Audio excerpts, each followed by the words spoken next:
Para masarap po yung ating gabi guys, lalagyan natin ng para masarap yung ating gagawing ginataan, lalagyan natin ng pakwan or watermelon. Okay?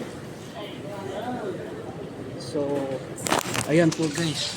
Pag matikman nyo yung aking ginataan guys, masarap kapag mayroong watermelon. Okay?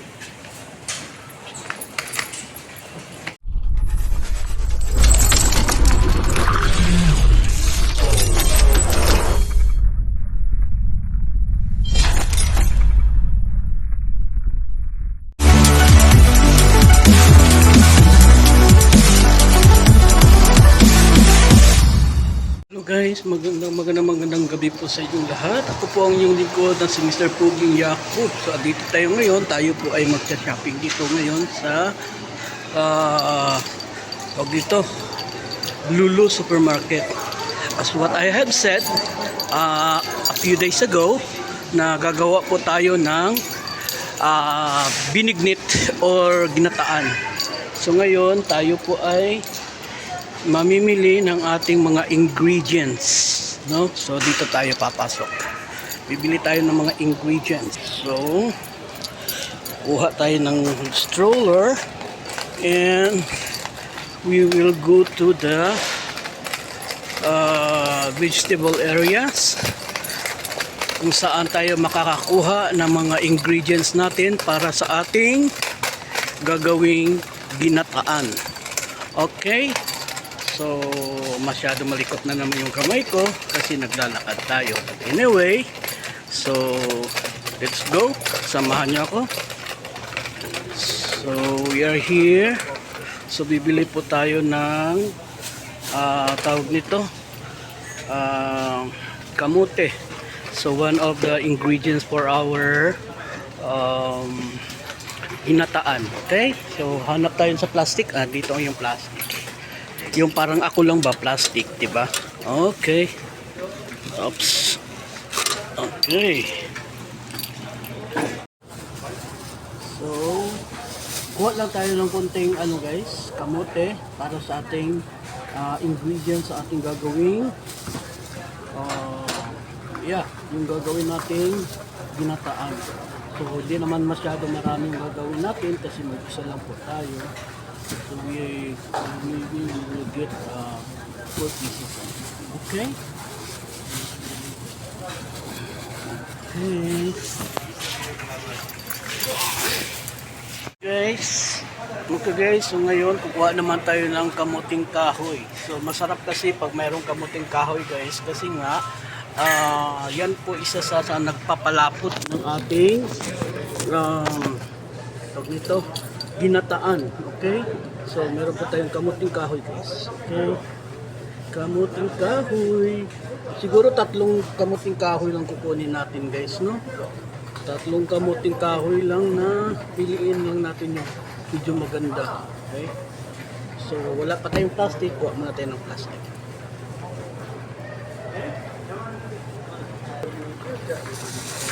So, ayan po. Kumuha po tayo ng kamuting kahoy. 3 piraso lang yung kunin natin ng kamuting kahoy.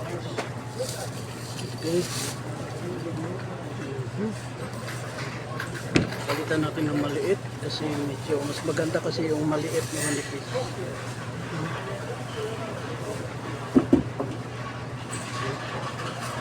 Tatlo. So, mayroon na po tayong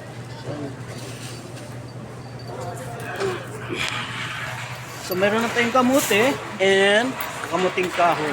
So, what's next? So, kuha tayo ulit ng plastic. Parang ako lang ba plastic? So, anyway. So, ngayon.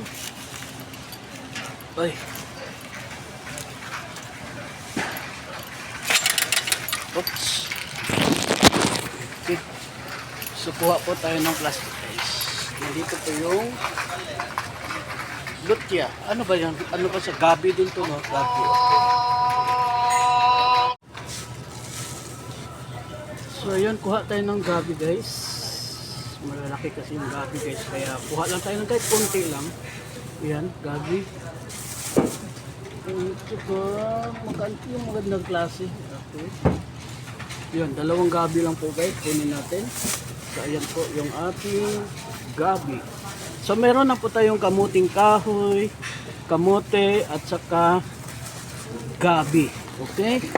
So ano pa ba? Siyempre meron na tayong malagkit doon sa bahay, no? So hanap pa tayo. Ano ba bang ingredients? Saging.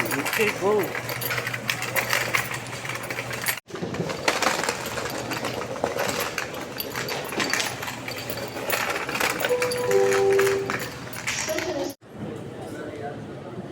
And of course, para masarap po yung ating gabi guys, lalagyan natin ng para masarap po yung ating gagawing ginataan, lalagyan natin ng pakwan or watermelon. Okay? So, ayan po guys. Pag matikman nyo yung aking ginataan guys, masarap kapag mayroong watermelon. Okay? Ngayon po guys, nakakuha na po tayo ng saging, kamote, kamuting kahoy, gabi at saka watermelon para masarap yung ating ginataan. So siyempre kailangan natin ng gata. So dahil mahal po ang gata na niyog mismo, so ngayon kukuha lang tayo ng gata na nasa lata. Okay? Yung nasa lata lang po ang kukunin natin, nandito po. Ayan po guys. So kuha po tayo ng OMG. Dito tayo kuha. Okay? Para masarap, kailangan damihan natin ng gata. 4 na gata ilalagay natin. Okay. So ngayon, yung susunod nating kukunin ay kuha tayo ng guys, ng powder na malagkit para po gagawin nating bilo-bilo. Diba? Para masarap siya, diba? Oo. Oo, sarap yun. Ay sus. Ako pa magaling tayo pagdating dyan sa mga pagluluto na ganyan guys. Oo.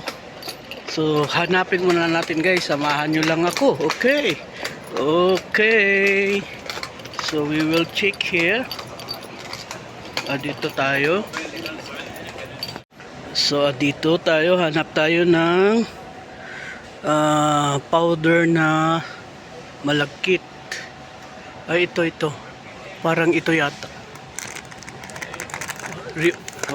Ito glutinous rice flour. So kuha tayo nito para gawin nating ayan. What else? Ano pa ba guys? Ay yung mga of course, hindi mawawala 'yan pag walang sugar. Pero mahal yata tong sugar na to Oo, mahal tong sugar na to. Ito ibang klase nito na sugar Burgol sugar. Oo. So siguro white sugar na lang ilalagay natin, huwag na lang yung brown. Okay, hanap tayo ng white sugar.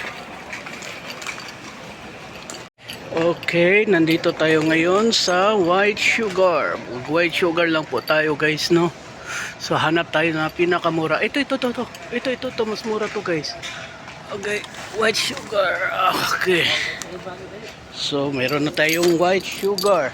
Ano pa ba guys? Ano ba? Ano pang ihahalo natin? Okay, meron ba yung sugar dito? Meron palang brown sugar. Mas mura din siya. Pero mas mura yung white. Pero white na lang siguro. So, what next? Munggo. Meron pala akong munggo sa bahay guys. Okay.